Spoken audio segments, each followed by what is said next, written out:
Rusalka is a wonderful opera for a director because you get to imagine a world that it may be connected to this world, but also has the opportunity to be a world that's never really been, that's fantastical and self-contained unto its own, where the clothes aren't quite clothes that anyone has ever quite worn, and that it's imaginative. It's an imaginative opera. It's not realism. It's not naturalism. What Rusalka is about is a water spirit or sprite, which the Czech term for such a creature is a Rusalka. And she is in love with a prince that she's seen from below the waves, who does not see her but senses her, feels her.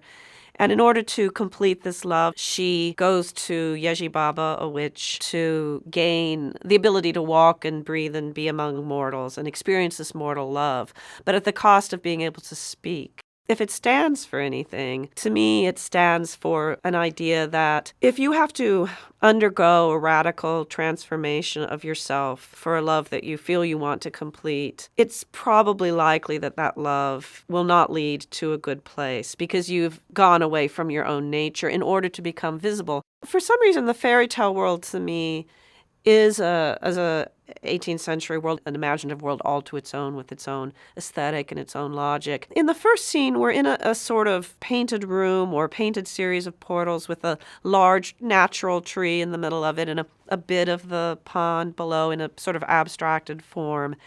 And when we go to the palace, but it's in the opposite color, it's red, saturated red.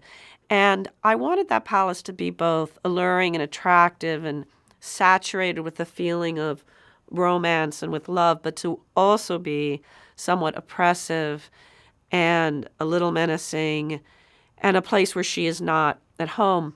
My costume designer, Mary Blumenfeld, and I have worked together a very long time. For Rusalka, we had the idea that her garment should trail into actual water lilies. She speaks about being tangled in them. And we wanted the dress to be, honestly, although beautiful and graceful, a little cumbersome for her, a little difficult to walk. And one of the things that I very much wanted to underscore was the extreme nature of the journey that Rusalka goes on, sort of bodily transformation and metamorphoses. When you're in love at first, the whole world is luminescent and so vivid and beautiful. And then when something goes wrong, it feels grayed out and used up and as though your love was perhaps an illusion. I'm very excited about working with Christine. She seems very game to me, and I love that. I love a singer who's game and physically adept and imaginative, graceful, emotional, all of that.